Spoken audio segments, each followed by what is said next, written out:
il y a des sociétés qui disent que la connaissance est moins importante. Donc, des sociétés où si on pose un tel geste, on ne savait pas que ce n'était pas mauvais, peu importe, on est tenu responsable. Il y a des situations où on dit, peu importe notre intention, si on pose tel geste, on est responsable. On ne savait pas, mais je ne savais pas. Peu importe, il y a une responsabilité absolue.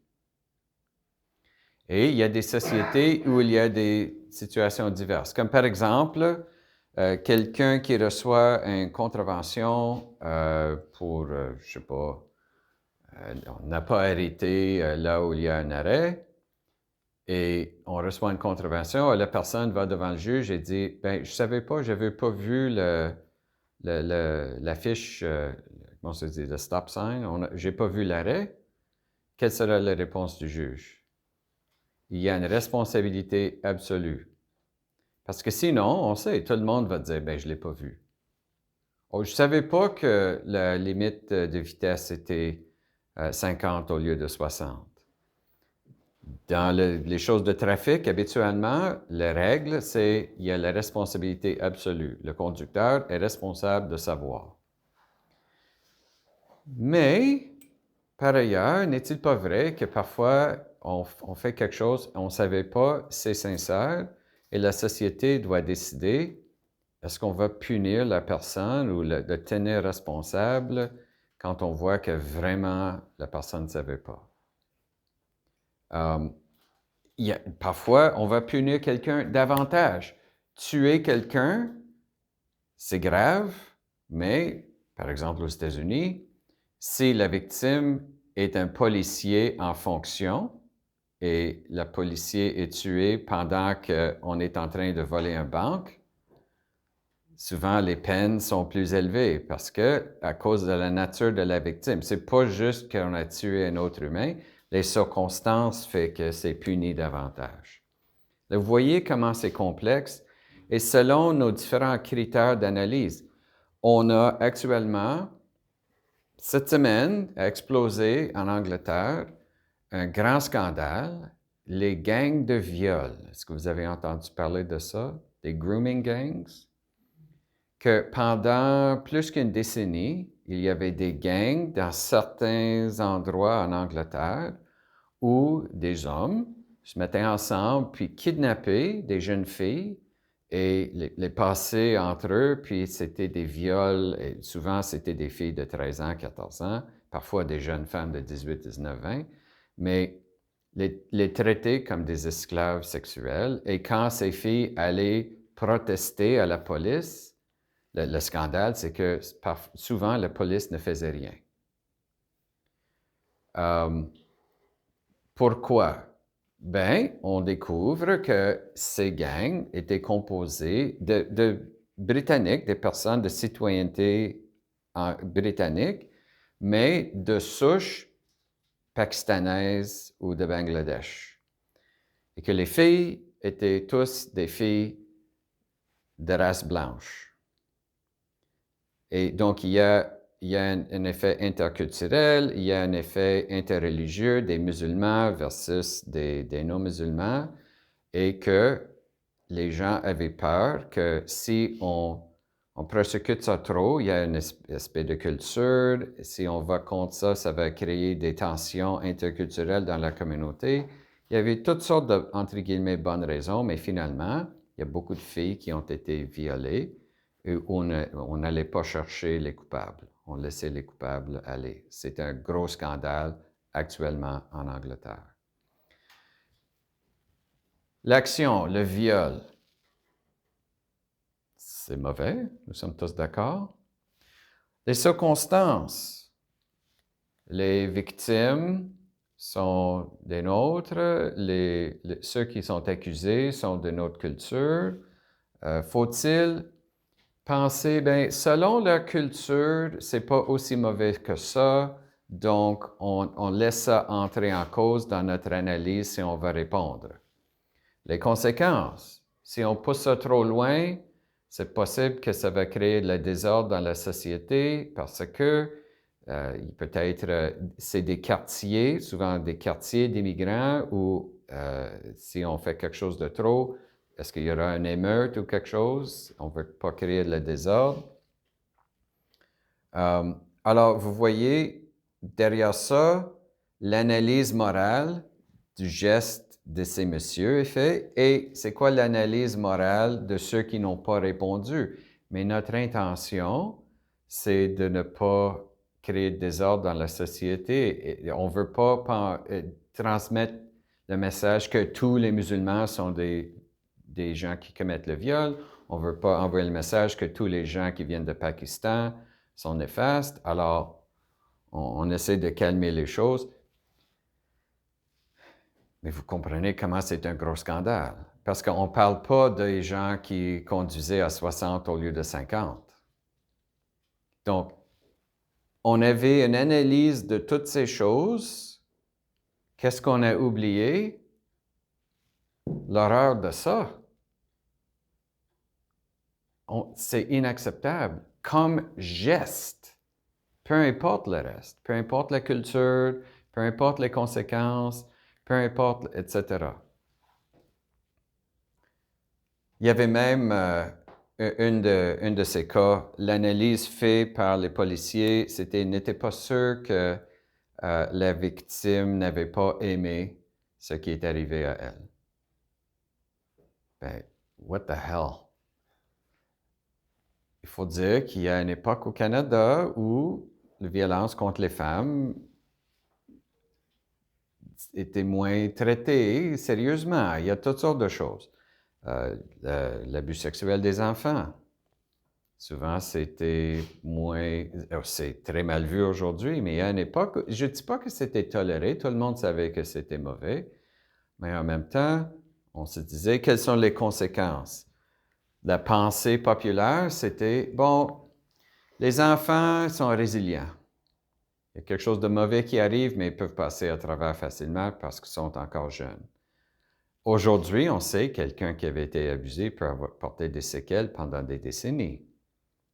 Mais voilà, c'est l'analyse morale qui est différente. Alors, et on a tout ça dans notre structure de loi. On parle de quelque chose très, très grave, le meurtre. Guy, peut-être tu peux nous aider avec ça. Il y a quand quelqu'un tue un autre, il y a différentes analyses à faire, n'est-ce pas? Alors, si c'est prédéterminé, quels sont les niveaux dans le Code criminel du Canada? Le pire, est-ce qu'il y a premier degré, deuxième degré? Puis manslaughter. Manslaughter. Alors, quelles sont les différences? Premier degré, C'est le pire. Et ça veut dire, c'est le pire. Donc, Il y a toujours une personne tuée. Donc, en termes Exact. d'effet, c'est toujours la même chose. Donc, le crime qui est prémédité, Prémédité, ça c'est le pire. knowledge and intent. OK, donc, il y a une intention, puis on sait. OK? Puis le deuxième niveau, c'est... So, il y a un plan, intention, connaissance. Ces trois choses-là, premier degré. OK. Ensuite, tu peux avoir une variation au deuxième degré où il n'y avait pas nécessairement un plan, mais il y avait une intention. Il n'y avait pas de plan, peut-être une intention. Ou une connaissance, peut-être, c'est difficile à mettre les trois ensemble. OK. Puis tu vas avoir, ou il y a une autre circonstance qui fait que OK. c'est deuxième degré. Puis après ça, manslaughter, tu es dans une situation de, je sais pas, deux personnes qui se battent ou quelqu'un qui sont en boisson, OK. un élément extérieur qui fait que leur conscience ou leur habileté de prendre une décision est affectée, OK. mais il y a quand même eu une mort. OK. Ça, c'est manslaughter. Mais c'est quoi la différence, donc, entre manslaughter puis un accident? Donc, Ça arrive qu'on a des accidents puis quelqu'un est mort? des fois, il y en a des accidents qui arrivent, puis c'est quelque chose qui ne rencontre pas aucun de ces critères-là, Mm-hmm. puis que c'est un hasard qu'une circonstance qui n'avait pas été prévue d'aucune façon, puis que, comme une mort au travail ou qu'une machine, OK? ils n'ont pas suivi une règle ou ils n'ont pas eu une instruction ou quelque chose de cette façon-là. OK? Donc, des fois, tu vas avoir ça au travail. Michel, il en a enquêté plusieurs de ça. Mhm. Donc, dans des situations de même, quand tu peux faire preuve de, quand tu fais ton enquête, puis quand il n'y a pas de preuve autrement qui aurait affecté ça, là, tu vas avoir une mort au travail, tu sais. Et on peut pas éviter toute possibilité d'accident. Puis des fois, il y a comme une négligence. Une négligence. Ah, Oui, ça là, c'est tu un peux autre avoir- niveau. Tu peux avoir une mort avec une négligence, like negligence cause death. Mhm. Puis là, tu t'en vas plus comme dans le realm des responsabilités du lieu de travail. Ou, Quand je regarde Law and Order, ils appellent ça reckless disregard. faut que tu fasses preuve qu'il y avait un reckless disregard. Oui, Faut oui. que tu fasses preuve de c'est quoi tes éléments pour C'est faire comme ça. si quelqu'un les avait avertis puis ils n'ont rien fait. C'est ça. Puis il y a d'autres différents niveaux de mort qui peuvent arriver. Comme, des fois, il y a comme, c'est peut-être pas un homicide, mais c'est peut-être quelque chose comme, n'ont pas donné les services et les soins nécessaires à une personne. Fail to provide necessaries of life. OK, oui, c'est ça. Puis c'est quelque chose qui est arrivé. Il y a des décisions qui ont été prises où il y avait une négligence à un certain point, puis ça a causé une mort. OK. OK? So, grosso modo, c'est ça les différents niveaux. OK. Alors, on voit comment c'est complexe. C'est le même résultat final. Conséquence est pareille, quelqu'un est mort. Mais il y a beaucoup de différences entre un assassin qui est payé et qui crée un plan pour tuer quelqu'un d'autre et quelqu'un qui est frappé par un coup de foudre. Et ça, c'est juste un accident de la nature même. Il n'y a aucune intention derrière ça, sauf si on veut blâmer Dieu, mais ça, c'est autre chose. Alors, avec toutes ces écoles de pensée, avec toutes ces approches, qu'est-ce que l'Église catholique dit? Voilà l'essentiel de notre sujet aujourd'hui. Je voulais quand même mettre ça en contexte parce que, encore une fois, on baigne dans un univers de pensée, avec des idéologies, avec des idées comment faire cette analyse, et souvent, on n'a pas eu la chance de vraiment réfléchir et développer un modèle de comportement moral cohérent. On accepte juste de suivre, mais les gens voient que les gens autour d'eux vont faire autre chose, et pourquoi est-ce qu'on fait comme ça? Pourquoi les autres vont faire comme ça? Et bien sûr, si on vit d'une manière différente, les autres peuvent prendre ça comme un jugement sur eux. Alors, il faut même si on veut blâmer personne ou accuser personne, le simple fait de faire autrement, il faut être capable de le justifier et d'expliquer aussi. C'est un sujet très complexe. 2 heures, un vendredi après-midi, c'est pas assez. Alors, quelle est la lecture à faire après aujourd'hui pour comprendre ça? C'est le catéchisme de l'Église catholique, la partie, je pense que c'est la partie 3, si je peux.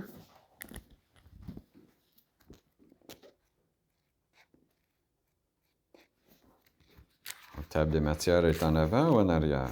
Habituellement, pour ces choses, c'est en arrière.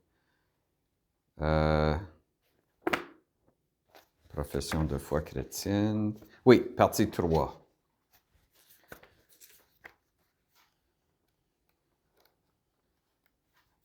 La partie 3 du catéchisme de l'Église catholique. Le catéchisme est divisé en 4 grandes parties, puis la partie 3, c'est la vie dans le Christ. Donc, c'est la vie morale. La partie 3 commence avec une présentation de tous les aspects de l'approche catholique pour la morale. Et la deuxième partie de partie 3, ou deuxième section, c'est un commentaire des 10 commandements.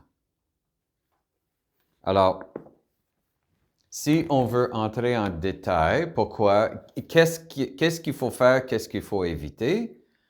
Bien sûr, quels sont les péchés, on regarde dans la deuxième partie, mais quand on veut savoir quel est le fondement de tout ça, pourquoi est-ce que l'Église a telle approche, c'est dans la première section.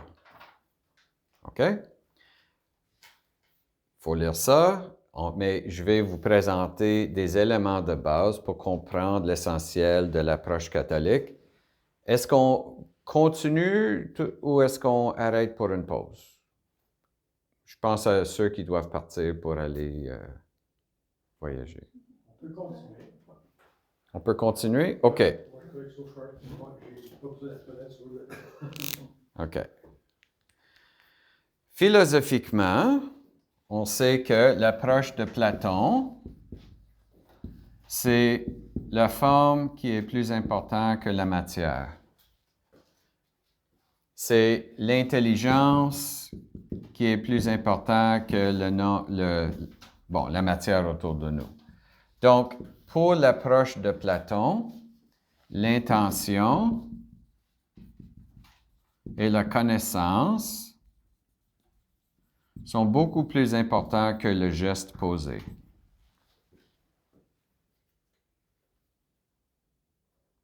Donc, dans l'approche de Platon, c'est possible pour un tel geste d'être bon dans telle circonstance et d'être moins bon dans d'autres circonstances. Et ça va dépendre de notre connaissance des circonstances et conséquences, et bien sûr de notre intention, le pourquoi qu'on apporte à ça. Avec l'approche d'Aristote,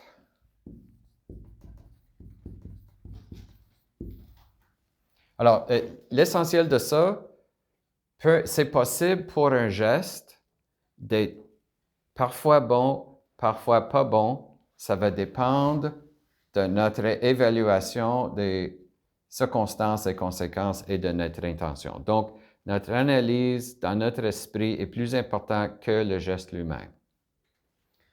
Avec Aristote, l'approche d'Aristote, où c'est forme plus matière qui donne la substance,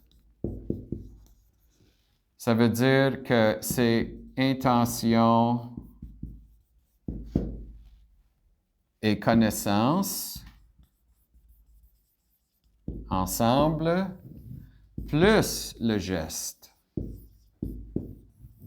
qui dit la moralité de la chose.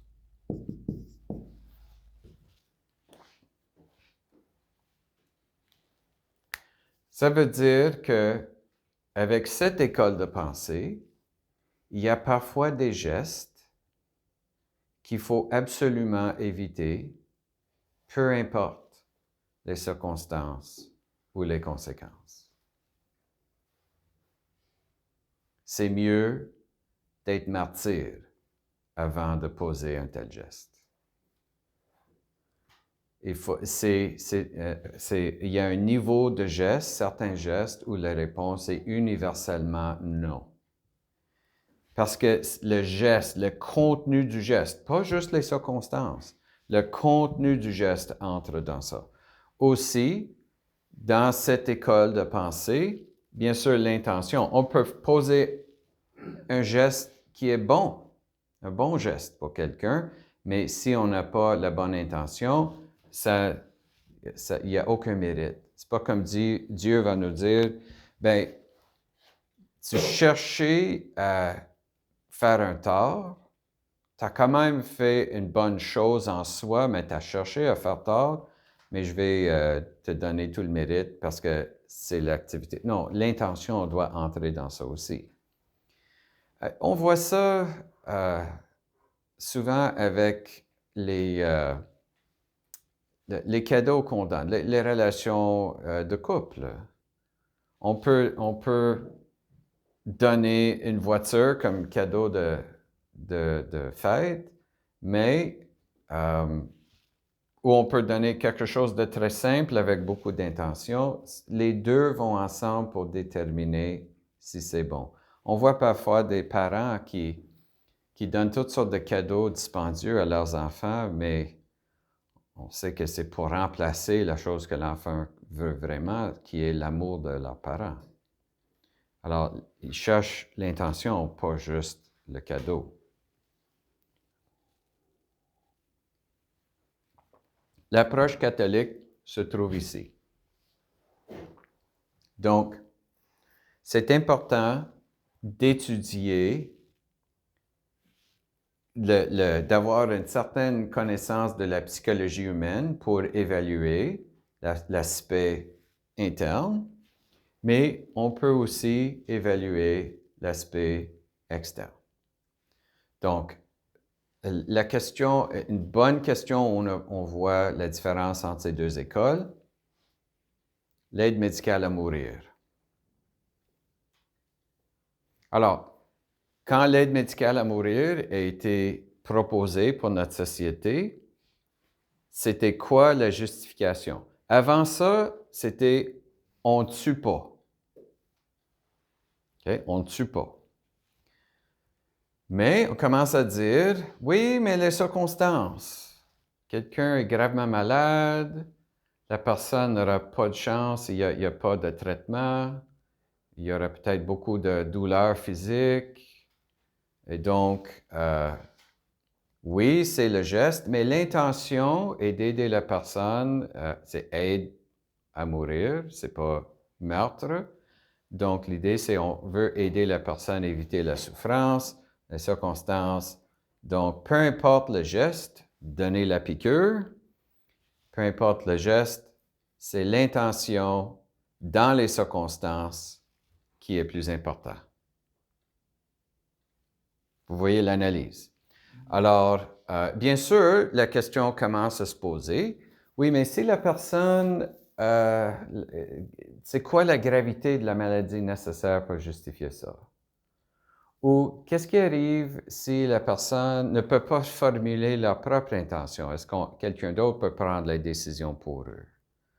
Ou si la personne malade, le gouvernement actuel, libéral, a proposé ou avait commencé à proposer à un certain moment qu'on ouvre ça pour des enfants qui sont gravement malades, que les parents puissent prendre la décision, que les adolescents puissent prendre la décision, ou que les personnes souffrant pas d'une maladie physique, mais comme la dépression, puissent prendre la décision. Alors, ça ouvre la porte à toutes sortes de choses. L'analyse, c'est toujours c'est quoi l'intention, quelles sont les circonstances acceptables. Le geste est toujours pareil. On donne la piqûre. Alors, ça, c'est une école de pensée ici. Pour les gens qui sont de cette école, l'analyse est beaucoup plus simple. Peu importe ce qui se passe de ce côté ici, le geste en soi, quelqu'un tue un autre. Et le but, c'est de tuer. Et tuer un autre est toujours un mal. Alors, l'analyse est beaucoup plus simple. Il ne faut jamais aller de ce côté. L'avortement, c'était un autre cas classique qui montre la différence dans les deux types d'analyse. On sait que c'est une vie humaine qui arrête à cause de l'avortement. Oui, mais quelles sont les circonstances? Quels sont les cas limites qui sont souvent proposés ou présentés quand on a un débat sur la moralité de l'avortement? Oui, mais en cas de viol, si elle tombe enceinte, en cas d'inceste, en cas de X. Donc, on propose des circonstances dans lesquelles on dit, bien, peut-être dans ces circonstances, c'est acceptable. Donc, c'est une manière de dire, cette partie est supérieure à cette partie. C'est le même geste qui est proposé, la même intervention médicale, mais les circonstances vont modifier la situation.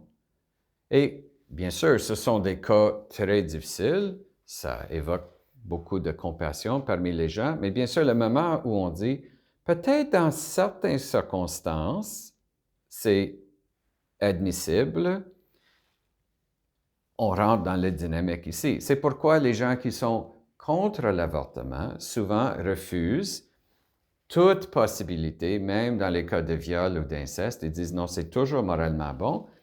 Ils ne peuvent pas entrer dans cette dynamique parce que l'analyse, c'est peu importe ça, le geste en soi, on tue un innocent, donc c'est pas admissible. Si quelqu'un le fait, on comprend, il y a beaucoup de compassion et souvent, on comprend que selon les circonstances, la pression psychologique ou la douleur psychologique, ça fait qu'on prend des décisions difficiles. Il n'y a rien qui dit qu'on n'a pas de compassion, mais on parle du geste en soi, pas de est-ce que le geste peut être excusé parce qu'on sait qu'il y a eu des circonstances qui ont rendu le choix très difficile. Mais on parle ici de l'analyse de la choix en soi. Si en soi, c'est toujours mauvais, bon, c'est cette analyse. Voilà encore une fois l'analyse catholique. Jean-Paul II, dans son encyclique Evangelium Vitae, il a touché les questions d'avortement et d'euthanasie. Sur le plan de l'avortement, il a dit « Tuer une personne innocente d'une manière délibérée est toujours moralement inacceptable. » Parce que si la personne n'est pas innocente, est-ce qu'il y a des situations? Quelqu'un est en train de voler une banque, il y a des fusillades partout, et un policier, malheureusement, doit sortir son pistolet et tuer la personne qui est un danger pour les autres. La personne n'est pas innocente. On comprend. C'est un danger pour la société. On cherche à ne pas le faire. Donc, l'approche pro-vie dit, on veut minimiser les gestes négatifs, et dans certains cas, un autre bon exemple. Après le 11 septembre, bon, les Américains étaient pas mal fâchés contre les terroristes. Ils ont ouvert Guantanamo.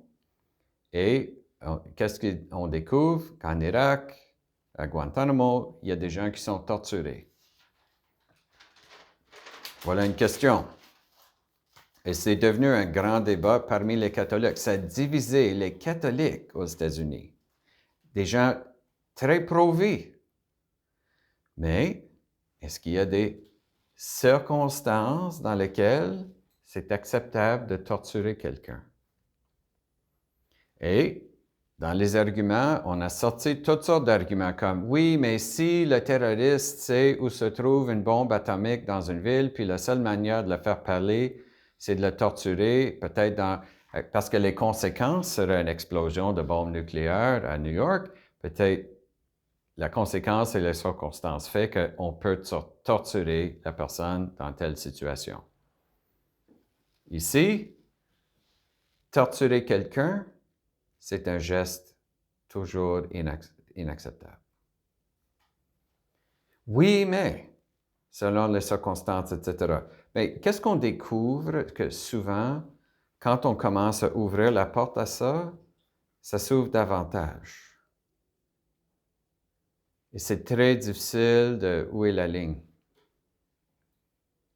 Et souvent, l'argument qui est donné par les gens qui veulent le faire, ou veulent avoir la possibilité de le faire, c'est « trust us ». Nous sommes des justes, des bonnes personnes. Oui, c'est un pouvoir terrible, mais vous pouvez nous faire confiance. Alors, curieusement, cette approche, il y a moins de confiance que les personnes en responsabilité sont suffisamment droits pour prendre cette décision. L'Église catholique croit que l'analyse de la moralité par rapport aux conséquences, ça c'est une prise de conscience importante, que l'analyse de la moralité selon les circonstances peut être admissible, mais seulement le seul agent moral qui peut utiliser cette manière d'analyser, c'est Dieu lui-même. Parce que qui connaît toutes les conséquences de nos décisions? Donc, Dieu qui voit tout, qui peut voir toutes les conséquences possibles, pour lui, la moralité ne fonctionne pas de la même manière. C'est pas qu'il a une certaine arrogance pour dire « je ne suis pas obligé de suivre mes règles que j'ai inventées ». Et ça, c'est une autre prise de conscience importante, c'est que la moralité ou la bonne manière de se comporter est liée à l'espèce. Donc, quand un lion ou un crocodile ou un hippopotame tue quelqu'un, on est triste, mais on n'appelle pas ça un meurtre. Parce qu'on sait que c'est un animal qui agit selon sa nature. C'est un prédateur.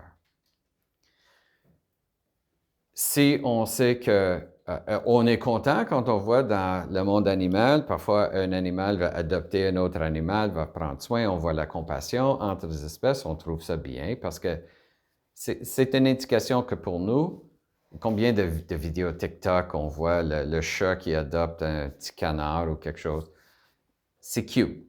Okay? Et on aime la compassion, puis on dit « Oh, voilà la compassion dans le monde animal ». La prochaine vidéo qu'on voit, c'est un ours polaire qui tue un phoque. Alors, toutes sortes de choses. Mais l'idée, c'est Dieu qui connaît tout, même toutes les circonstances possibles, de maintenant jusqu'à la fin des temps, lui, son analyse morale est différente. Nous, il faut faire notre possible avec la connaissance que nous avons limitée, et donc on peut distiller les choix moraux en faisant une analyse des gestes aussi. On sait qu'il y a des gestes qui sont conformes à notre nature humaine ou qui divergent du bien de la nature humaine et de la race humaine. Alors, quand on regarde dans le catéchisme, quand on regarde l'analyse de ces choses, pourquoi est-ce que l'Église catholique est si sévère, entre guillemets, dans son jugement? L'approche catholique, c'est on peut juger des actions, on juge moins les personnes. Mais le fait de dire tel geste est mauvaise est différent de dire telle personne est mauvaise. Et c'est pourquoi nous sommes très ouverts dans l'Église catholique au pardon.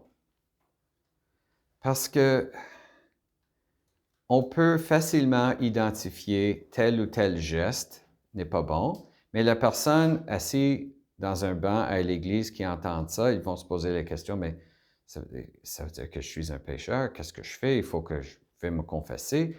On arrive au confessionnal, on peut dialoguer, la personne peut dire, je ne savais pas, bien si tu ne savais pas, ce n'est pas un péché. Mais maintenant que tu sais, il faut ne pas le répéter. OK. La personne peut dire, oui, je savais, mais tu sais, il y avait beaucoup de pression sociale, je n'étais pas sûr, il faut comprendre, beaucoup de miséricorde. As-tu un regret pour ça? Oui. As-tu l'intention de le répéter? Absolument pas. Très bien, tu es pardonné. Donc, c'est un modèle, dans l'Église catholique, notre modèle, c'est, on fait une analyse précise des gestes, mais on applique ça avec beaucoup de miséricorde. Parce que la miséricorde de Dieu est plus grande que le péché.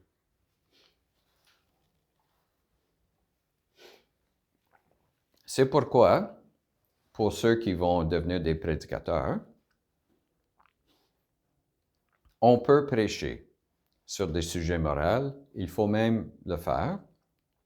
En même temps, chaque fois que moi, je faisais une prédication sur un sujet de la loi morale, j'offrais toujours la possibilité aux gens d'aller se confesser, par exemple.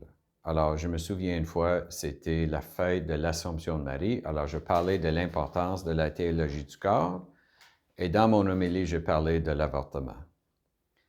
Mais j'ai mentionné, il y a peut-être des gens qui ont vécu ça et on sait que c'est difficile.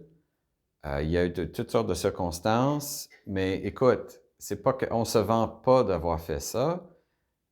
On sait qu'il y a quelque chose de désordonné dans ça. Si, après la messe, au lieu d'aller à la porte, saluer les gens, je vais me rendre au confessionnal, et j'ai parlé de d'autres choses aussi. S'il y a des gens ici qui aimeraient me rencontrer au confessionnal, juste pour parler des choses qui sont sur le cœur, viens me voir. J'ai eu des femmes qui ont eu des avortements, j'ai eu des hommes qui ont payé pour l'avortement de leur blonde. J'ai eu toutes sortes de situations et beaucoup de guérisons. Mais si on dit, voici, ça c'est mauvais, mais on n'explique pas la miséricorde, puis on ne propose pas, on n'offre pas une étape pour aller plus loin, ça c'est problématique. Ça met un fardeau sur les épaules des gens. Alors, c'est pourquoi si, par exemple, un diacre va faire une telle prédication, il faut peut-être parler au curé pour voir est-ce qu'on peut faire telle ou telle chose. OK? Moi, j'étais dans une paroisse où on était 2 prêtres, puis un prêtre était toujours au confessionnal pendant que l'autre présidait.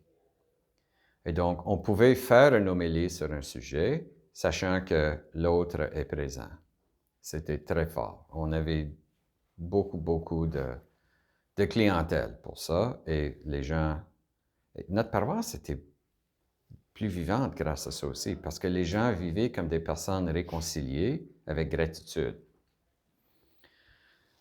Alors, ça, c'est un élément, la première prise de conscience est la plus importante. Parfois, il faut analyser le geste. Il y a des listes dans le Nouveau Testament des gestes à éviter. Et la mention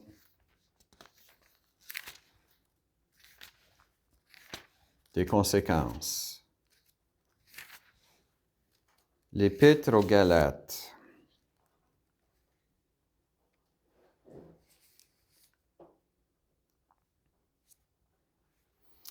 Car la chair, ça c'est chapitre 5, ça commence au verset 17.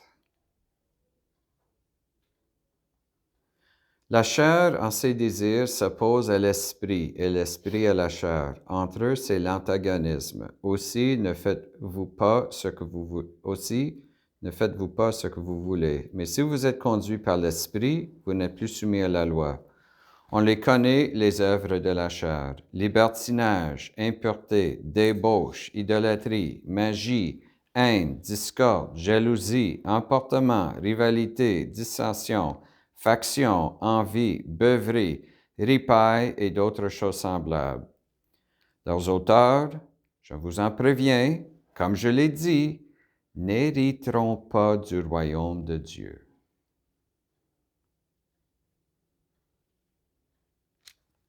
On prêche l'évangile du royaume. Ça, c'est pour dire, voici les choses, si on fait ça, on sort du chronos du salut. C'est noir et blanc. Il y a quelques listes comme ça. Bien sûr, la liste la plus importante, c'est les 10 commandements que Jésus lui-même mentionne. Il y a l'histoire, où est-ce que ça se trouve? L'histoire du jeune homme riche qui vient voir Jésus. Est-ce que vous connaissez cette histoire? Mm-hmm. Alors, racontez-moi l'histoire pendant que je le trouve. Si c'est celle que moi je pense, c'est qu'il va voir Jésus, puis Jésus trouve la compassion dans lui, puis dit vends tout et suis-moi. Oui. Il dit ben mon Seigneur, il avait bien des richesses, puis il avait de la misère à se délaisser de ses richesses pour le suivre.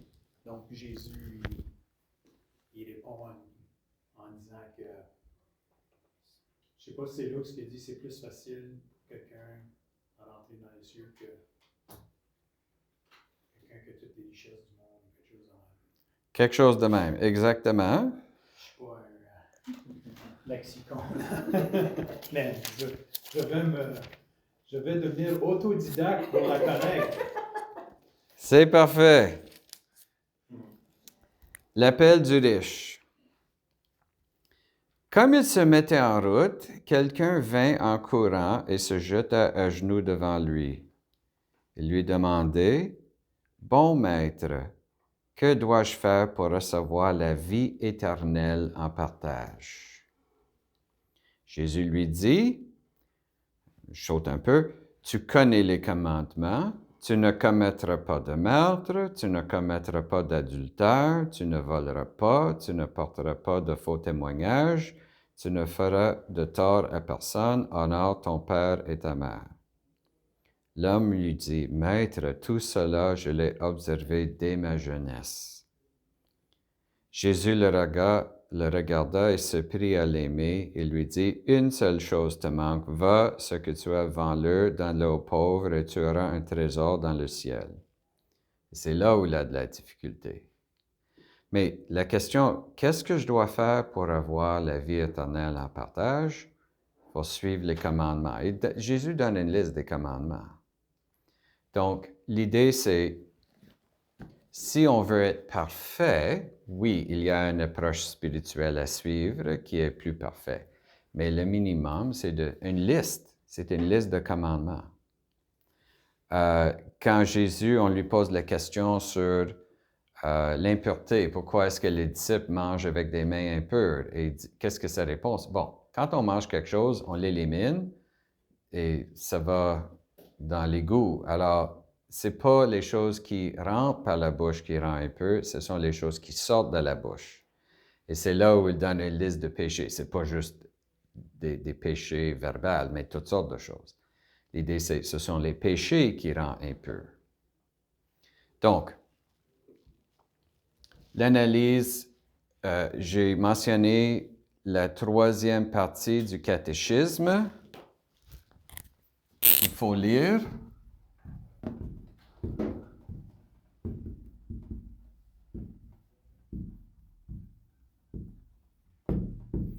Il y a aussi l'encyclique Veritatis Splendor de Jean-Paul II. Ça, c'est l'encyclique de Jean-Paul II sur la vie morale et il fait son analyse à partir de l'histoire du jeune homme riche. Je recommande que vous lisez la troisième partie en premier. Veritatis Splendor, c'est pas facile. Quand il l'a fait pour les spécialistes.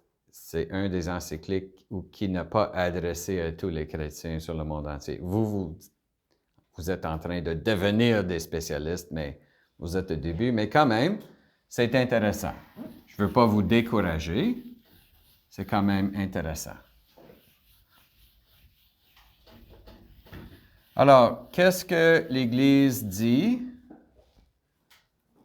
selon la nature des péchés? Il y a des listes de gestes, mais habituellement, on sépare tous les péchés dans deux catégories. Le péché mortel et le péché véniel.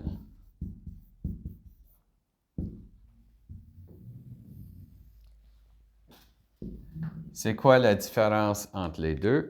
Premièrement, c'est quoi la justification de cette division? Comme j'ai mentionné, dans le monde protestant, en général, on n'accepte pas cette forme d'analyse.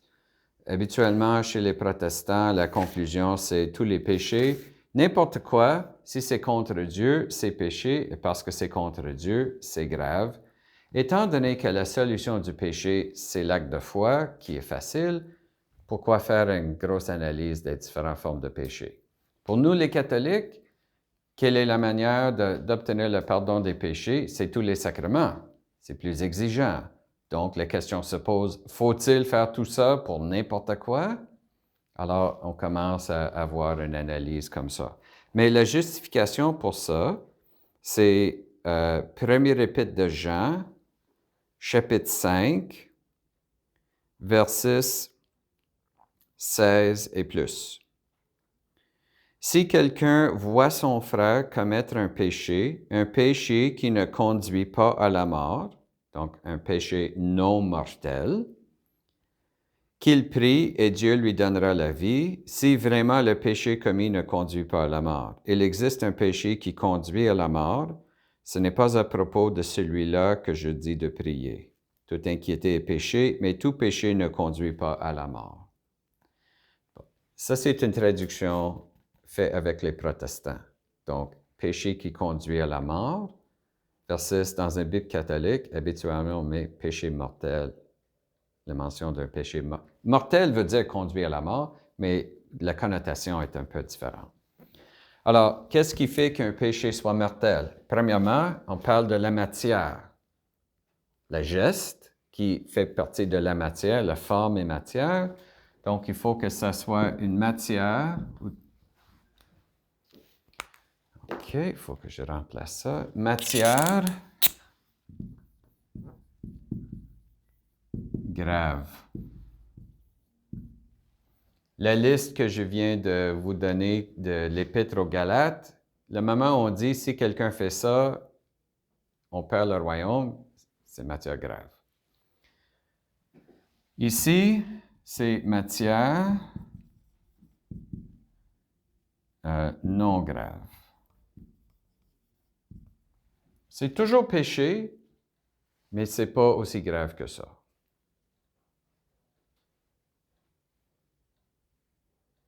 Insulter quelqu'un, je n'aime pas ta face.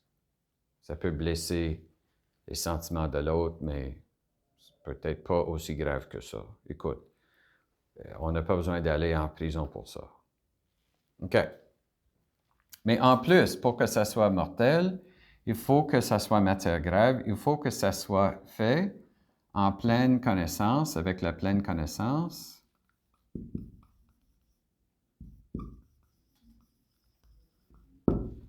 Et avec une intention claire.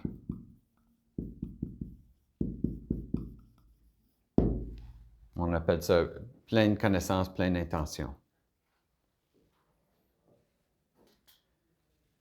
Ici, si c'est matière pas grave, c'est péché véniel. Ici, si c'est matière grave,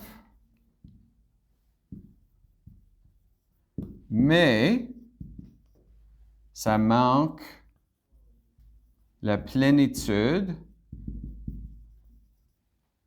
de la connaissance ou de l'intention. Ça veut dire qu'il y a des choses qui sont matière grave, qui ne sont pas péchés mortels. Ils peuvent être péchés mortels, mais parce que la personne ne savait pas, ou la personne n'était pas en pleine possession de ses facultés, ou autre chose, la gravité tombe. On parlait de meurtre. La personne qui a une intention, qui a un plan, qui sait, et matière grave, c'est le meurtre, ça c'est meurtre de premier degré, péché mortel. Deux personnes qui sont sous, qui se battent en dehors d'un bar, et l'un tue l'autre, c'est grave. Et ils n'étaient pas aussi sous qu'ils ne pouvaient pas quand même avoir une bataille. Mais est-ce qu'ils étaient en pleine connaissance ou est-ce qu'ils pouvaient formuler la pleine intention? Alors, on dirait, c'est grave, mais on ne peut pas donner la même punition. Pourquoi? Parce que ce n'est pas toutes les mêmes choses. On reconnaît qu'il y a une gravité dans les circonstances. Pas dans les circonstances, mais dans ce qu'on appelle l'imputabilité. C'est imputable à la personne qui l'a fait. Et bien sûr, quelqu'un où c'était un parfait accident, on veut emprunter la voiture de notre ami. Notre ami ne dit pas « Hey, les freins ne fonctionnent pas ». Alors, on l'emprunte, on essaie d'arrêter, les freins ne fonctionnent pas, on frappe quelqu'un, la personne est morte. C'est triste, mais c'est sûr qu'on n'est pas responsable. On ne savait pas, on n'est pas responsable. Donc, c'est le même effet, mais pas la même imputabilité. Alors, la séparation, voilà pourquoi dans l'Église, encore une fois, l'Église catholique a cette approche curieuse où on dénonce certains gestes moraux d'une manière très sévère et on peut être très miséricordieux en même temps parce que, pas juste miséricordieux dans le sens de on offre le pardon pour les gens qui se répandent, mais aussi le cas classique. Mon fils s'est suicidé, ma fille s'est suicidée. Est-ce qu'il ou elle peut aller au ciel? On reçoit cette question. Mais c'est grave. On ne peut pas tuer, ça inclut nous autres. Mais, bien sûr, et il y a une période dans l'histoire de l'Église où on disait c'est matière grave, donc c'est péché mortel. On n'enterrait pas ces personnes dans un cimetière catholique. On a changé cette approche parce qu'avec la psychologie, qu'est-ce qu'on découvre dans la dépression? C'est possible pour quelqu'un. Autrefois, on pensait, l'instinct de survivre est tellement grand que même si on a des problèmes psychologiques, c'est tellement grand que même un problème psychologique ne peut pas nous causer de faire ça. On sait aujourd'hui que ce n'est pas le cas. Donc, c'est grave, mais est-ce que la connaissance et l'intention sont parfaites? Voilà pourquoi, dans notre pastorale, par rapport à qui peut être enterré dans un cimetière catholique, on est beaucoup plus souple maintenant. L'Église catholique, on veut maintenir l'importance de la morale, mais on ne veut pas écraser les personnes avec ça. Donc, on offre toujours la possibilité du pardon. Dans l'Église catholique, on ne croit pas qu'il y a de péchés impardonnables, sauf, bien sûr, le péché pour lequel la personne ne veut pas être pardonnée. Mais dans la Bible, Jésus mentionne un péché contre l'Esprit Saint qui n'est pas pardonnable. Alors la question devient, OK, pour souvent les gens se posent la question, est-ce que j'ai commis le péché contre l'Esprit Saint qui n'est pas pardonnable? Pour nous autres, les catholiques, notre réponse à ça, vous allez le lire dans votre catéchisme, ça veut dire l'impénitence. Si on ne demande pas pardon, si on ne veut pas demander, on ne veut pas pardon, si on refuse de chercher le pardon, bien, qu'est-ce que vous voulez? Dieu respecte notre liberté. Alors, ça c'est le péché véniel, péché mortel. La question du pardon, est-ce que je peux effacer ça? OK. La question du pardon,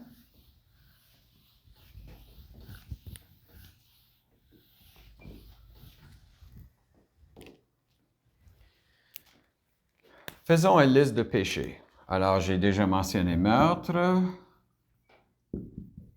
le vol, le viol,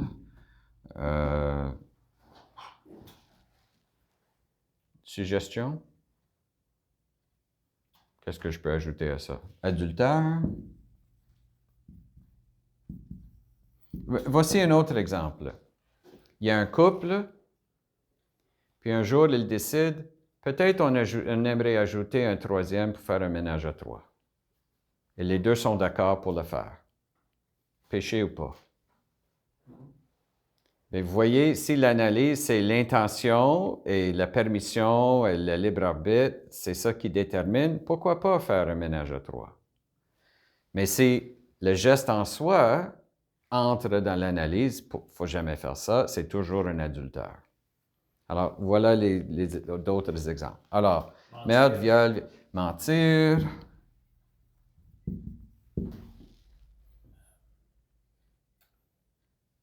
Comment, l'ancien policier, tu as vu tous les péchés et même davantage. L'escroquerie. Ben, je peux nommer le L'escroquerie, c'est quoi ça? Fraud. Ah, la fraude.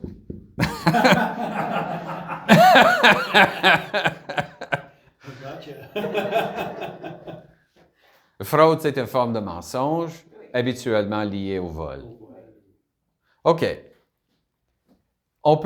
Nous sommes tous d'accord que l'escroquerie est différent du viol. C'est pas le même geste, c'est pas la même chose. Mais peu importe la source, la chose que tous les péchés ont en commun, c'est que le moment où le péché est commis, ça crée un devoir. C'est quoi le devoir? C'est le devoir du repentir. C'est le devoir de demander pardon.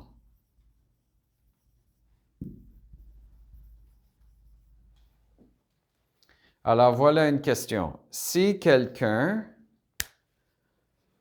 commet un péché mortel et meurt avant de vivre le pardon, est-ce que les conséquences de ça, c'est à cause du péché ou est-ce que c'est parce que la personne n'a jamais demandé pardon? En termes spirituels, là, ici, c'est comme un deuxième péché, manquer à un devoir, négligence d'un devoir. Ça, c'est le péché original, de source, mais le péché contre l'esprit, c'est ça. Ça, c'est le péché qui n'est pas pardonnable. Tant qu'on ne demande pas pardon pour ça, imaginons si j'arrive et je dis, Seigneur, je demande pardon pour le fait que je n'ai pas demandé pardon d'avoir commis un meurtre. Donc, je demande pardon pour ma négligence ici. Bon, si la personne arrive à moi en confession, je vais dire, bon, OK, tu veux être pardonné pour ça, mais veux-tu demander pardon pour le péché que tu as commis? Non, non, je ne veux pas demander pardon pour ça, mais je veux demander pardon pour ma négligence d'avoir ne pas demandé pardon pour ça. Mais tu es toujours négligent parce que tu n'as pas... Donc, vous voyez la logique. On ne peut pas être pardonné pour ça tant qu'on n'a pas demandé pardon pour ça. Et ça, c'est le péché contre l'esprit. Si on meurt dans ça, ça, c'est le péché impardonnable parce que ce n'est pas pardonnable en soi sans une demande de pardon pour l'autre parce que c'est l'essentiel de ça. Donc, qu'est-ce que ça veut dire? Un des éléments de la mission de l'Église, c'est de proclamer la possibilité pour le pardon des péchés. Et une chose que le pape dit pour l'année jubilaire 2025, il veut que le sacrement du pardon soit publicisé, soit rendu facile. À Toronto, ils ont les journées du pardon où ils publient les endroits et les heures des confessions dans toutes les églises d'un quartier pour dire à tous les gens du quartier, vous avez cette possibilité, tel jour, telle date, etc. Des pamphlets, comment aller vivre la réconciliation. C'est quand même remarquable. Chez Sault-Sainte-Marie, à la cathédrale, pendant les grandes saisons, les prêtres sont à Precious Blood, à tour de rôle, et les gens viennent et ils ont la clientèle pendant toute la journée. Il y a des sanctuaires. L'oratoire Saint-Joseph, les confessions sont chaque jour, ça commence à 8 heures du matin, ça va jusqu'à 8 heures le soir ou quelque chose comme ça, parce que c'est un lieu où les gens savent qu'il y a quelqu'un. Donc, c'est d'offrir la possibilité aux gens. Encore, les différents modèles du salut vont déterminer notre sensibilité de l'importance. Si, par exemple, faire absolution collective, ça, c'est une manière de voir le pardon où la personne peut venir recevoir une absolution, mais souvent, il pense, j'ai pas besoin de me confesser. Donc, j'ai pas besoin vraiment de repentir. C'est comme si le ciel est quelque chose qu'on reçoit. Mais n'oublions pas, le ciel, c'est pas juste quelque chose qu'on reçoit, c'est quelque chose qu'on donne. C'est l'amour qu'on donne. Et demander pardon à quelqu'un, c'est une forme d'amour. N'est-ce pas? Grand amour. Très grand. Oui. Oui, oui, oui. Quand nos enfants nous viennent pour dire, maman, papa, j'ai fait ça, je demande pardon. Pour nous, on veut l'aimer et on voit que l'autre nous fait confiance. il y a déjà un signe de solidarité avec nous par la confiance. C'est une forme d'amour. Ce n'est pas l'affection, mais c'est une forme d'amour. Alors, des prises de conscience. L'approche catholique, l'intention est importante, donc la partie intérieure, et aussi le geste. Il faut analyser les deux. Ce n'est pas juste l'intention avec les circonstances. Pour nous, les circonstances et les conséquences sont très secondaires. Le geste est plus important. J'ai donné l'exemple à l'époque des Romains où on demandait aux chrétiens de brûler une seule graine d'encens devant la statue de l'empereur. Bon, brûler une graine d'encens, c'est pas péché. Alors, et l'argument était fait, bien, brûle-le, tu vas vivre. Et les gens disaient, non, je n'accepte pas de brûler une graine d'encens devant la statue de l'empereur parce que je sais que c'est un geste d'idolâtrie. Ils ont accepté le martyre. Est-ce qu'ils avaient raison de faire ça ou est-ce que c'était un suicide? Un suicide injuste. Bien, si le geste, qui est une forme de nier la suprématie de Dieu et de Jésus, si le geste n'est pas acceptable, et c'est en soi, c'est pas acceptable, il faut dire non jusqu'à la possibilité du martyre. Être catholique demande le courage. C'est pas juste on est martyrisé parce que l'autre nous déteste. Parfois, c'est parce qu'on se tient ferme. Si vous allez voir le film Silence, le silence, c'est l'histoire des Jésuites qui vont évangéliser le Japon à l'époque de la persécution des chrétiens au Japon. C'est un film que je n'aime pas, mais parce que le Jésuite qui est un peu le héros du film, ce qui le rend héroïque, c'est qu'il renie sa foi. Mais les chrétiens, les simples, c'est ça un peu l'enjeu du film. Est-ce que le martyr était une forme de suicide ou est-ce que le martyr, il y avait une certaine nobilité ou noblesse derrière le martyr? Alors, watch with caution. Le réalisateur n'est pas en faveur de l'approche catholique. Donc, c'est une manière de voir la théologie catholique, mais par un critique. Alors, pour nous, le geste qui entre dans ça, pour nous, bien sûr, la séparation entre péché mortel, péché véniel, et comment faire cette analyse. Pour nous, l'idée que le péché contre l'esprit, c'est le péché de ne pas repentir. Donc, le repentir est très important. Même le baptême, c'est le baptême pour le pardon des péchés, comme Saint Jean-Baptiste faisait. Quel était le message de Jésus quand il commençait à prêcher le royaume? Convertissez-vous et croyez à l'Évangile. Mais convertissez-vous, c'est le repentir, c'est le changement de notre vie.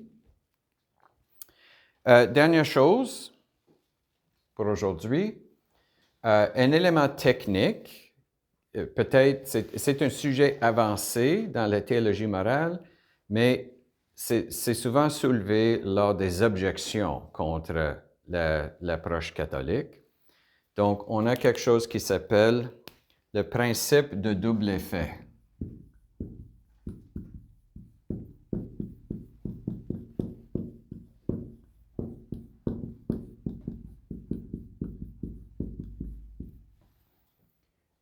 Et c'est un principe important à connaître parce que c'est devenu de plus en plus important dans le cas de l'euthanasie ou l'aide médicale à mourir. OK? Mon frère est mort de la maladie de Lou Gehrig. Dans sa dernière semaine, une chose que la maladie de Lou Gehrig fait, bien sûr, on perd le contrôle de nos muscles. Ça commence habituellement dans les extrémités, puis ça rentre. Et ça commence avec des muscles où on a un contrôle volontaire. Il y a des muscles où il y a un contrôle qui n'est pas volontaire, comme le battement de notre cœur. Et il y a des muscles qui sont semi-volontaires, comme avaler. On sait, on dit, notre cerveau dit il faut avaler, mais c'est pas comme si on dit à chaque muscle quoi faire. Ça arrive. Ou respirer. Bon, on respire tout seul sans trop y penser, mais on peut quand même retenir notre souffle. Donc, c'est semi-volontaire. Donc, ça commence dans les extrémités avec des choses volontaires et tranquillement, ça se rend ici avec des choses semi-volontaires. Donc, la personne avec la maladie de Lou Gehrig commence à perdre le souffle, le taux d'oxygène commence à baisser, le volume de ses poumons commence à baisser parce que les muscles sont de plus en plus faibles. Et aussi, avaler. On a de moins en moins de contrôle quand on veut avaler, donc notre salive commence à entrer dans nos poumons. Donc souvent, les personnes atteintes d'une maladie de Lou Gehrig vont mourir d'une pneumonie à cause de ça. Maintenant qu'ils peuvent être nourris avec un tube, ils meurent moins de ça. Mais c'est quand même douloureux. Vous avez tous eu l'expérience d'avaler quelque chose qui va dans le mauvais sens. On tousse, on cherche. Ça irrite. Imagine si on n'est pas capable de tousser. Imagine si on n'est pas capable de faire des choses qui normalement aident.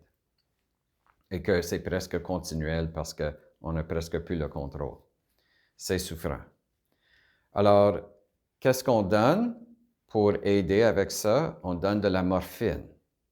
Normalement, avec la maladie de Lou Gehrig, il n'y a pas de douleur dans le corps. Parfois, il y a des spasmes dans les muscles, mais normalement, il n'y a pas de douleur comme telle. C'est pas comme si on a le bras cassé. Mais ça, parce que ça irrite, on donne de la morphine, mais un effet secondaire de la morphine, c'est que ça baisse la respiration. Donc, les gens ne meurent pas de pneumonie à cause des choses qu'ils ont avalées, mais ils vont mourir parce que le souffle est déjà très bas, mais pour éviter la douleur, ça enlève le souffle encore plus. Alors, voici la question morale. Est-ce que c'est quoi la différence entre donner de la morphine dans une telle circonstance versus donner un double shot de morphine pour l'aide médicale à mourir? Bien, les gens avec aide médicale à mourir disent que c'est pour éviter la souffrance. Alors, Confort. Pardon? Confort. Confort, mais confort, on peut dire souffrance aussi. Parce que dans ce cas, c'est pas juste un confort. On sait que la mort va être accélérée. Donc, on accélère la mort par une piqûre, on accélère la mort par une piqûre. L'intention de l'un et pas l'intention de l'autre. Bingo! Alors, n'oublions pas, pour les catholiques, oui, on met beaucoup d'emphase sur le geste, mais ce n'est pas comme si on oublie l'intention. Parce que dans le mode de Platon, le geste est beaucoup moins important. Hein? C'est possible de dire, ils ne vont pas faire une analyse de ça, et donc ils vont dire, bon, peu importe, c'est la même chose. Il n'y a pas de différence entre les soins palliatifs et l'aide médicale à mourir. Ils vont voir que l'une est une extension de l'autre. Mais dans l'analyse d'Aristote, Saint Thomas et de l'Église, c'est autre chose. Alors, pour expliquer la différence, parce qu'il y a une différence, pour expliquer la différence, on invoque ça. Alors, c'est quoi le principe du double effet? Le geste, c'est une piqûre. Comment est-ce qu'on écrit piqûre? P-I...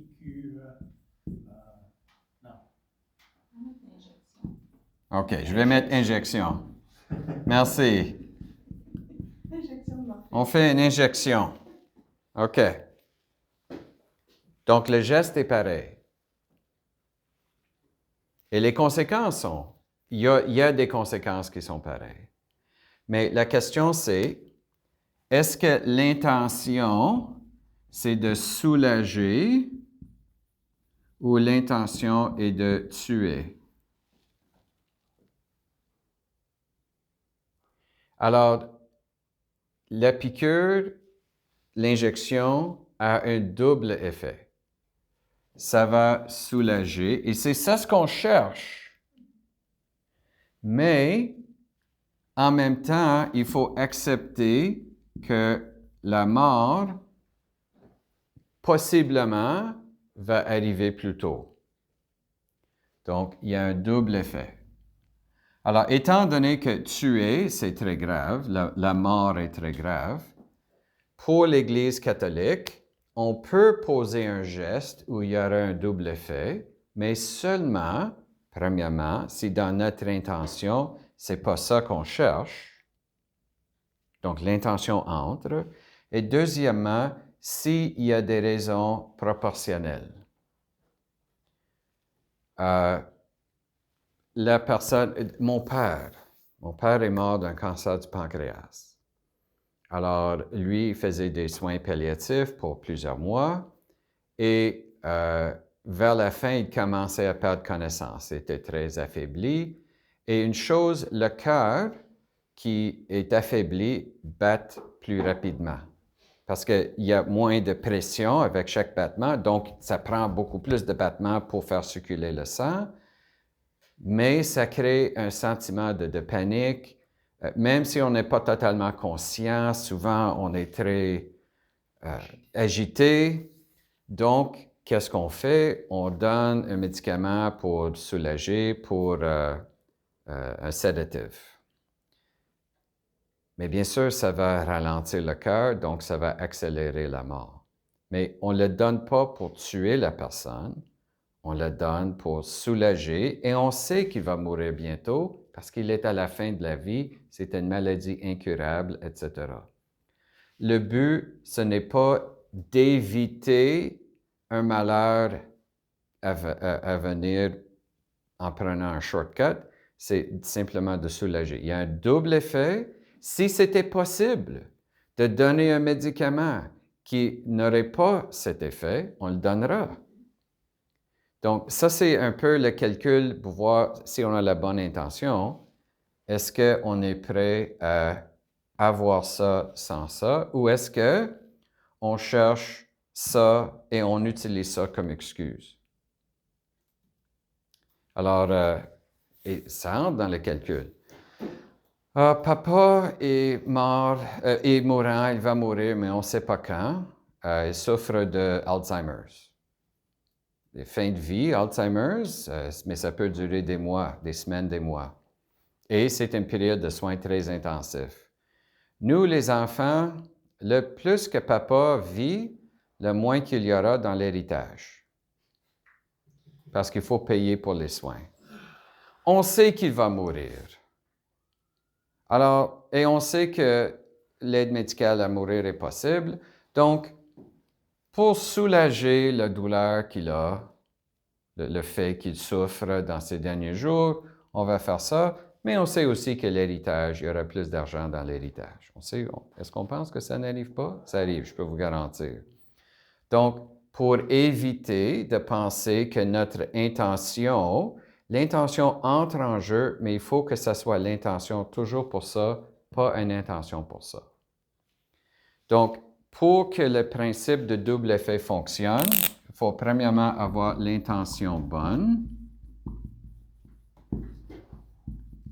Et la mesure de ça, c'est si on pouvait éviter l'autre effet, on le choisirait. Imagine si les enfants disent, on a décidé que papa va recevoir la piqûre et le médecin dit, mais vous êtes chanceux, on a découvert hier un traitement possible qui fait que papa ne sera pas agité le reste, il peut continuer à vivre un autre an en paix avec un grand sourire. Si la réaction des enfants, c'est ils sont déçus ou ils disent, ben il va mourir pareil. On va tous mourir pareil. Dans cet exemple-là que vous utilisez avec l'Alzheimer, le patient, il faut qu'il consente. Puis tu ne peux pas consentir avec une procuration. Donc, mais la loi peut facilement changer, mon ami. Un jour, peut-être. Il y a beaucoup de propositions pour changer ça déjà. Si c'était ça, la situation, là, on peut continuer de même, mais... Oui. Je comprends. Alors, il faut que l'intention soit bonne et l'autre chose, qu'il y a une proportionnalité entre les conséquences.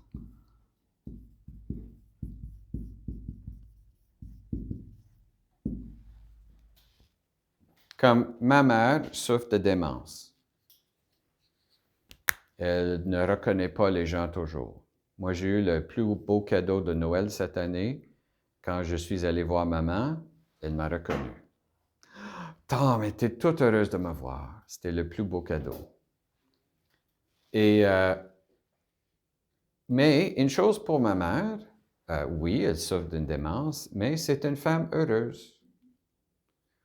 Pour beaucoup de gens qui souffrent de cette maladie, ils sont nerveux, ils sont anxieux. Pour elle, quand elle ne comprend pas ce qui se passe, elle trouve ça drôle. Donc, elle rit tout le temps. Et elle aime les gens. Elle a toujours aimé les gens autour d'elle, juste d'être entourée. Donc, elle est heureuse. Elle est assise dans son fauteuil, elle regarde le jardin, voit les fleurs, elle est heureuse.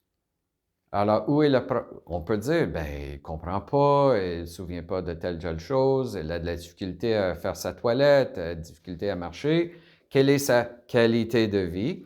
Alors, c'est là où l'intention, on ne pouvait pas faire l'euthanasie pour eux. Il n'y a pas de proportion. Et surtout qu'il n'y a pas de mort imminente. On choisit la mort versus la vie. On ne peut pas faire ça. Peu importe l'argent dans l'héritage. Alors, ça, c'est le principe de double effet qu'il faut comprendre pour mieux saisir les enjeux d'aujourd'hui. OK? Le principe de double effet, ça a été souvent évoqué pour, par exemple, quand est-ce qu'on peut utiliser la contraception ou pas. Le principe de double effet, et on reçoit des cas, des personnes qui veulent vivre la doctrine catholique sur la contraception, mais qui vont dire, j'ai besoin de prendre la pilule pour d'autres raisons. Est-ce que je peux la prendre? Je veux suivre la doctrine de l'Église, mais je dois le prendre pour d'autres raisons, à cause de, je ne sais pas, elle a eu une chirurgie ou quelque chose, les hormones, il faut. Le principe de double effet, qu'est-ce que tu cherches? Qu'est-ce que tu cherches? Et oui, il y a un double effet. S'il y avait une autre manière de guérir ta situation, tu la prendras, mais voilà. Alors, le principe catholique, on ne demande pas aux gens de chercher le martyr, de toujours être martyrisé. On demande le courage. On cherche d'avoir des catholiques courageux. Mais en même temps, l'analyse, selon le principe de double effet, c'est réel et c'est possible. Une autre chose pour le principe de double effet habituellement qu'on veut faire, consulter. Parce que c'est trop facile, parce que c'est un sujet subtil, c'est trop facile de se justifier. Donc, consulter les autres fait partie, ça montre notre bonne intention. Pourquoi penses-tu? As-tu parlé à ton curé? Ben, je ne veux pas lui parler. Pourquoi pas? Ben, peut-être qu'il va me dire autre chose. Ah, ben. Merci beaucoup. Ça dit tout, n'est-ce pas? Combien de fois est-ce que ça arrive dans notre vie? Pas avec le curé, mais avec d'autres circonstances. As-tu parlé à telle personne, mais je ne veux pas. Pourquoi? Parce qu'ils vont me dire. Je sais qu'est-ce qu'ils vont dire. OK, peut-être. Il faut tenir ça en compte. Vous trouvez ça drôle, mais c'est parce que vous reconnaissez tout de suite une situation. Ça l'est arrivé. À l'ouvrage, tout le temps, ça arrivait. Il ne tapait pas parce qu'il ne voulait pas savoir la réponse, parce qu'il ne voulait pas le faire, il ne tapait pas, puis il tape les conséquences après. Au lieu d'être proactif et dire, écoute, j'ai un problème, comment est-ce qu'on peut le régler? Ils vont attendre, puis il y a un accident, tu es là, puis ils n'ont pas demandé. Et voilà un élément. L'école d'Aristote et saint Thomas d'Aquin, l'école de la pensée. N'oublions pas, Platon, on appelait ça l'idéalisme, parce qu'on cherche l'idéal. L'école de pensée d'Aristote, on appelle ça le réalisme. C'est littéralement le nom de cette école de pensée, parce qu'il faut vivre dans la réalité. même parfois la réalité, on aimerait que ça soit autrement. On comprend, c'est pas toujours évident, mais il faut avoir le courage. Moi, j'ai vu une vidéo sur, je sais pas si c'était TikTok ou Facebook ou quelque chose. C'est une jeune femme qui dit, imagine ça, je suis tombée enceinte à l'âge de 13. Et elle raconte l'histoire d'avoir un enfant à l'âge de 13. Elle était toute nerveuse de parler à ses parents qu'elle était tombée enceinte et comment c'est arrivé et les conséquences de sa décision d'avoir l'enfant. Beaucoup de gens ont l'accusé d'être, l'expression en anglais, a slut. Elle était éloignée un peu de ses amis, qui étaient tous immatures et voulaient sortir, puis elle ne pouvait pas parce que son enfant était à la maison. Elle était obligée d'avoir plus de maturité assez vite. Bien sûr, elle ne pouvait pas être jeune mère comme ça sans l'aide de sa famille. Quelle était la réaction de ses parents? Dans notre famille, on aime les enfants. Est-ce qu'on est déçu? Bien sûr, on est déçu. Mais écoute, c'était son premier chum, 13 ans. Est-ce qu'elle, en ayant des relations sexuelles, elle a commis un péché mortel? J'ai de la misère à croire. 13 ans, est-ce qu'on a la maturité pour comprendre tout? Est-ce qu'elle était dans une situation où toutes les émotions et les hormones étaient présents? Alors, les parents ont dit, on comprend, c'est pas ça comment on t'a élevé, mais l'enfant est une bénédiction. L'enfant n'est pas une punition. On aime les enfants dans notre famille. Fais pas ça une deuxième fois, mais on te pardonne, puis alors, qu'est-ce qu'il y a? Il y a un jeune enfant qui, bon, sa mère est très jeune. Mais penses-tu que l'enfant de 3 ans, the kid who's 3 years old doesn't care if mom is 16 versus 26 versus 46. C'est mom. Alors, et bien sûr, elle ne peut pas faire ça tout seul. L'image que nous avons d'un parent totalement autonome et préparé pour être parent, je connais aucun parent qui peut me dire « j'étais prêt, je savais exactement à quoi s'attendre ». C'est toujours un risque. Écoute, c'est toujours ça. Et n'oublions pas que dans l'histoire de l'humanité, la vaste majorité des femmes avaient des enfants très jeunes. Parce que ce n'est pas juste la femme et son mari qui élevaient l'enfant, c'était tout le village qui le faisait. C'était un effort d'équipe. Alors voilà, circonstances qui créent des attentes, etc. Mais c'est un cas où, en regardant ça, je me suis dit, c'est une vidéo sur YouTube ou Facebook ou whatever. Je me suis dit, j'ai trouvé la jeune courageuse. Don't do it again. Je ne veux pas montrer ça comme modèle de ce qu'il faut faire, mais en termes de comment réagir à une telle situation, et le pardon, et l'acceptation, et l'amour, et la joie, et la perspective de dire l'enfant n'est pas une malédiction, c'est une bénédiction. Why not? Alors, je pense que nous allons arrêter là sur ces paroles. Dans des sessions à venir, nous allons faire beaucoup plus d'analyse morale. L'étude de la morale est surtout nécessaire pour les prêtres parce que les prêtres vont entendre des confessions. Donc, une analyse très en profondeur. Et même les prêtres, souvent, n'ont pas tout ce qu'il faut parce qu'il y a des cas spécifiques comme les cas de bioéthique où un prêtre qui est aumônier d'hôpital doit faire des études supplémentaires pour analyser des cas très détaillés. Mais pour quelqu'un qui devient prédicateur, qui devient un point de référence pour une communauté où les gens vont aller en confiance, Monsieur le diacre, est-ce que je peux te parler de tel sujet? Il faut quand même être capable de donner le minimum de réponses. Donc, nous allons faire ça plus en profondeur. Ce n'est pas parmi les premiers sujets que nous allons approfondir, mais c'est un sujet important. Et donc, c'est pourquoi je vous suggère surtout la troisième partie du catéchisme. OK?